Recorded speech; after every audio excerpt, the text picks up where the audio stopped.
இப்போவாது உண்மைய சொல்லிட்டா, நம்மளைக்கு இது மன்னிச்சு ஏத்துப்பாங்களா என்னமோ? மறுபடியும் அம்மா சொல்றாங்கன்னு சொல்லிட்டு, நம்ம வந்து பொய் பேசினோம்னா, கண்டிப்பா இந்த குடும்பம் மொத்தத்திலேயே நம்மளை வெறுத்துருவாங்க அப்படின்னு சொல்லிட்டு ஒரு பக்கம் மயில் யோசிக்கிறாங்க.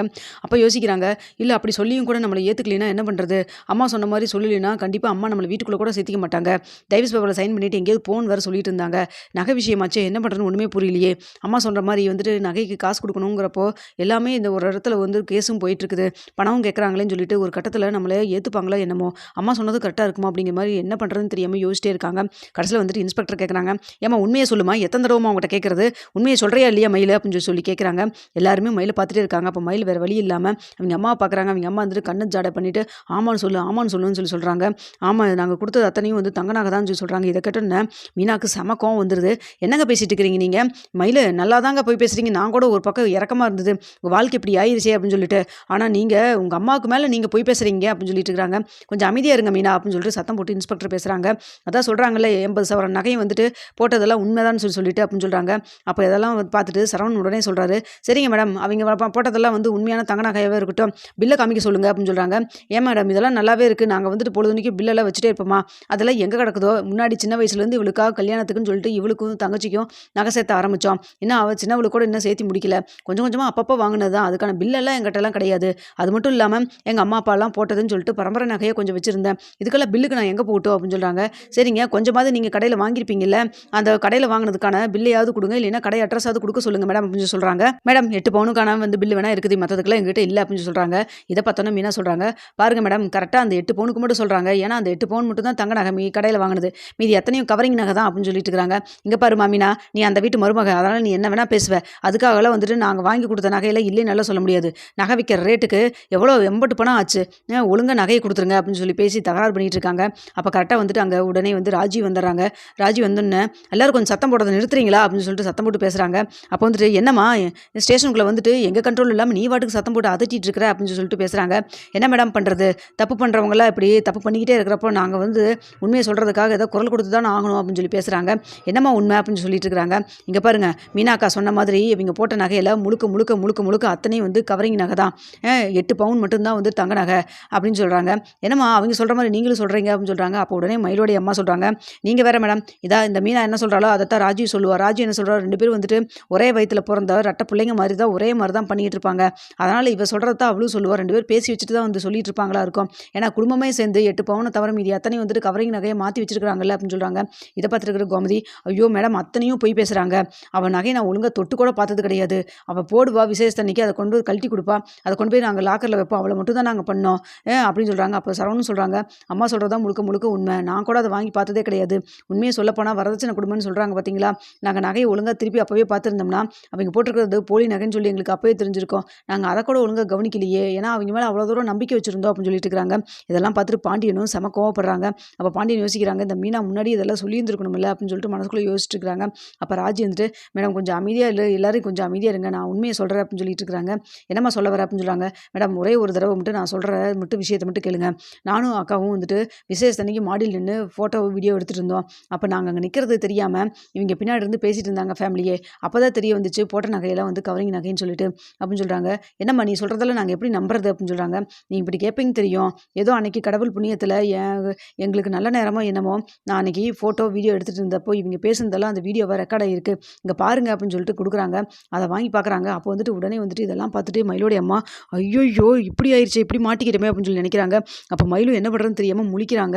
பார்த்துட்டு, "இன்ஸ்பெக்டர் மேடம், என்ன மேடம் ஒவ்வொன்னும் விஷயமும் பொய்யாவே இருக்கு. அதேபோல கோர்ட்லயும் வந்து வயசு விஷயத்துலேருந்து அத்தனையும் பொய் சொல்லி வச்சிருக்கிறீங்க நீங்க.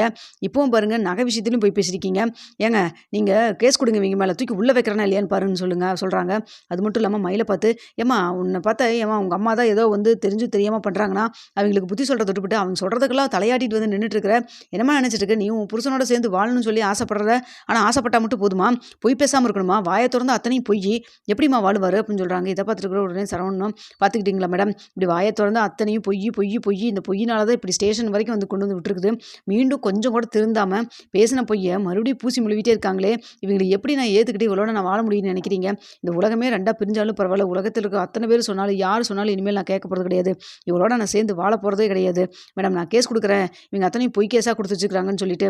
அது மட்டும் இல்லாம போட்ட நகையெல்லாம் வந்து கவரிங் நகையா போட்டுருக்காங்கன்னு சொல்லிட்டு வேணா நான் கேஸ் குடுக்கட்டுமா மேடம்?" அப்படின்னு சொல்றாங்க. "இல்ல சார், அதெல்லாம் சரிப்பட்டு வராது. வரதட்சணை கொடுமைன்னு சொல்லிட்டு மாறிரும். விடுங்க. ஆல்ரெடி அவங்க அப்படி தான் குடுத்து வச்சுருக்காங்க. விடுங்க பொய் எப்பவுமே ஜெயிக்கவே ஜெயிக்காது. நியாயம் தான் ஜெயிக்கும். பார்த்துக்கலாம் கோர்ட்ல பார்த்துக்கலாம் அப்படின்னு சொல்லிட்டு இருக்கிறாங்க. இத பார்த்தோன்னே மயிலு இதுக்கு மேல நம்ம யோசிச்சுட்டு இருக்கிறது பிரயோஜனமே இல்ல. குடுத்த கேஸ் எல்லாம் பொய்யாயிருச்சு. இப்ப அம்மா சொன்னதும் பொய்யாயிருச்சு. நம்ம இதுதான் கரெக்டான நேரம். கேஸ வாபஸ் வாங்கிக்கிறனாவது சொல்லுவோம். நம்ம மேல கொஞ்சமாவது இரக்கம் வருதான்னு பார்க்கலாம்னு சொல்லிட்டு யார்கிட்டயும் எதுவும் பார்க்காம மயிலோடைய அம்மாவே எதிர்பார்க்காத மாதிரி மயிலு மேடம் மேடம் நான் ஒண்ணே ஒண்ணு மட்டும் சொல்லிக்க விரும்புறேன் அப்படின்னு சொல்றாங்க. என்ன சொல்லுங்க அப்படின்னு சொல்லிட்டு ரொம்ப கோவமா கேட்குறாங்க. மேடம் புரியுது நீங்க என் மேல கோவமா இருக்கீங்கன்னு எல்லாமே தெரியுது. நான் இந்த கேஸ வாபஸ் வாங்கிக்கிறேன். நான் தானே இந்த கேஸ் குடுத்ததா தானே எல்லாம் பண்ணியிருக்கு, ஃபைல் பண்ணியிருக்கு. தயவுசெய்து இந்த கேஸ நான் வாபஸ் வாங்கிக்கிறேன். எங்க அம்மா பண்ணது அத்தனையும் தப்பு தான். இனிமேலாவது நாங்க திருந்தி வாழ்றதுக்கு ஒரு சான்ஸ் குடுங்க. குடுங்க மேடம். நாங்க வாபஸ் வாங்கிக்கிறோம்னு சொல்லிட்டு திரும்ப திரும்ப கேட்குறாங்க. இத பார்த்துட்டு இருக்கிற உடனே சரவணன், "பார்த்தீங்களா மேடம், இது ஒண்ணும் வேலைக்கு ஆகல. பேசின பொய்யெல்லாம் நிரக்கல. அதனால வந்துட்டு நீ ஏதாவது பண்ணணுமேன்னு சொல்லிட்டு அடுத்த ட்ராமா ஆரம்பிச்சுட்டாங்க பார்த்தீங்களா? இவங்க கேஸ குடுக்குற மாரி குடுப்பாங்களா? எங்க குடும்பத்தையே அசிங்கப்படுத்துவாங்களா? அவங்களே வந்துட்டு திருந்துற மாரி திருந்தி கேஸ வந்து உடனே வந்து எதுவும் வேலைக்கு ஆகலைங்கிறதுனால உடனே வந்து வாபஸ் வாங்குறேன்னு வாங்குவாங்களா? மேடம் அவங்க கேஸ வாபஸ் வாங்குனாலும் சரி, வாபஸ் வாங்கினாலும் சரி எனக்கு அத பத்தியெல்லாம் கவலை இல்ல. என் தங்கச்சியிலேருந்து எங்க அம்மா வரைக்கும் அத்தன பேர்த்தையும் கொண்டு வந்து ஸ்டேஷன்ல நிக்க வச்சாங்கல்ல. இவங்கள சும்மா மட்டும் நான் விடவே போறது கிடையாது. இனிமேல் வந்துட்டு இவளும் ஆரோ நானும் ஆரோ.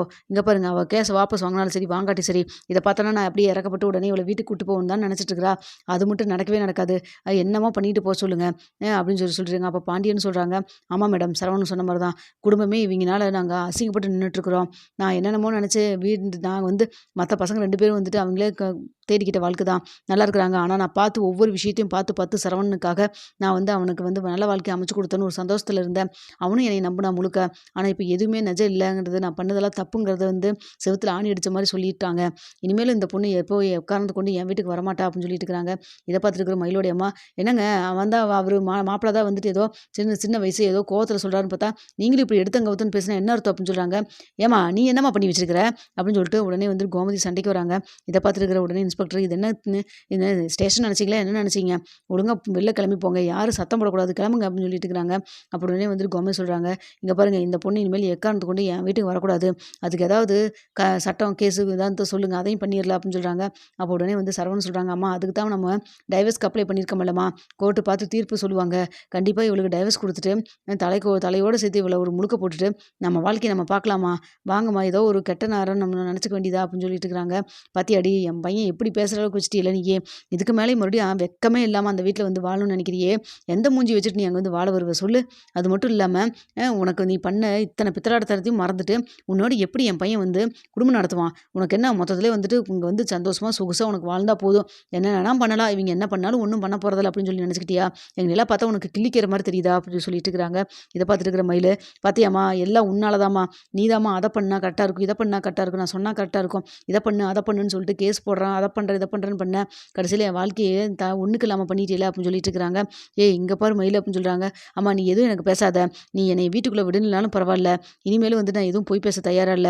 நான் கேஸ வாபஸ் வாங்குறது என்னமோ உண்மைதான். என் மாமா என்னை ஏத்துக்கிட்டாலும் சரி